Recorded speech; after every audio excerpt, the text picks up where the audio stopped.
Hello everyone. In this video we're going to talk about how to put our puzzle cubes together. I have my 5 pieces made and we are going to constrain them in an assembly file so that they form our cube.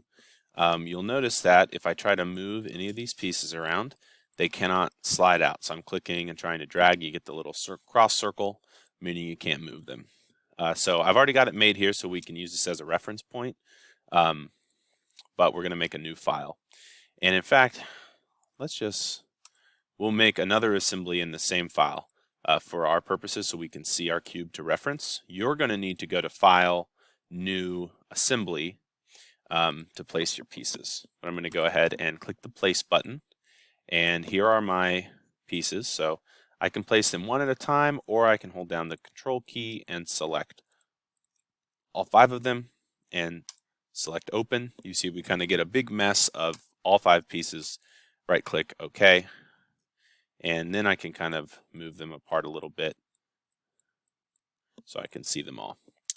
Now, when you're building an assembly, it doesn't do you any good really to move stuff around. You want to kind of have stuff spaced out so that you can see everything. We're going to start by building the cube from the bottom up with the purple and the green piece first. So I can see the purple piece. Here's that L side right here. And I need to essentially place this green so that this L shape is fitted in right there, and then that overlap is going to go on top of here. So remember, we're going to be using mates and flushes. So I click my constrain menu. This is my mate, this is my flush. So this shape right here, this L, is this L here. That means I want the inside of this piece to be mated with the front of this. I'm going to go ahead and apply that, and let's take a look at what we just made. So I hit the escape key to get out of the constraint menu so I can move some of these away. Now we have these kind of constrained together. Now you notice they're still moving, so we want to take one of them and ground it. That will lock that into place. So now the purple can't move. So these are mated together in this way. Remember, it's going to take 1 mate and 2 flushes to finish this out, though. So let's start by flushing the bottom. So I'll go back to the constraint menu, and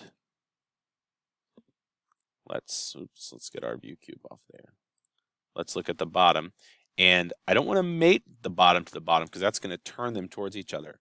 I want to flush so they're smooth. So I'll mate them like that, hit apply, and then you should be able to see what the last mate that you need is. I want this to be, or sorry, the last flush that you want. So I want these 2 to be flush right here, and we'll click apply to there. So that gives us the bottom of our cube. Let's go ahead and X out of that. So I can't move this around at all. Same with this one. This one's completely grounded. The next thing, it's a little bit confusing here what I want to put in next. I could certainly do the pink piece next. So let's maybe bring that over here. Now, if you want to rotate one single piece, you can click something. We're going to do what's called a free rotate. That gives you this little menu, and I can try to kind of rotate this to how it's supposed to look. So I'm looking for that L shape. Yeah, it's going to fit in right like that. So let's go ahead and hit escape. So I recommend doing the mate first. So this is going to kind of sit on top of there. So let's go to our constraint menu. I'm just hitting the C key to get to constraint. And if we mate the top of that to the bottom of this piece, is what we want to do.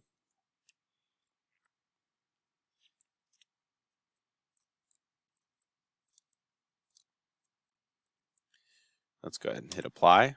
So now this is kind of sliding all around, but oh, I'm in the constraint menu there. So, all right, now let's flush up some sides here. So that side needs to be flushed with that, and this side needs to be flushed with this. And now that piece should be fully constrained. Now, if I try to do an additional constraint, like if I try to do, I don't know, let's try to flush this with that, it's going to give me an error. It says the assembly cannot be solved. you know, there's no way for the top of this to be flush with that without ignoring some of the other constraints. So that's why it's throwing a little bit of an error there. All right, so we need to get this blue piece into here next. The blue piece is a little bit tricky to do. Let's look at it from the other direction. It kind of sits in the middle. So I'm looking for